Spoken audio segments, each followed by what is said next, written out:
வில்வமங்கலத்து சுவாமியார் மற்றும் திருமால்.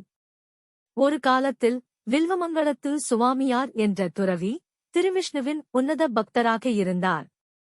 அவர் பகவானை நேரில் தரிசிக்க விரும்பினார். அவரது பக்தியில் மகிழ்ந்த விஷ்ணு ஒரு சிறுவனாக வந்து அவரை சந்திக்கிறார். சிறுவன் சுறுசுறுப்பாகவும் விளையாட்டாகவும் இருந்தார். சுவாமியார் அவரை தங்க வைத்தார். ஒருநாள் அந்த சிறுவன் ஒரு புனித விஷ்ணு சிலையை உடைத்துவிட்டார். கோபம் வந்த சுவாமியார் அவரை வெளியே அனுப்பிவிட்டார். அப்போது அந்த சிறுவன் சொல்கிறான், நீ என்னை மீண்டும் காண விரும்பினால் அனந்தக் காடுக்கு வா.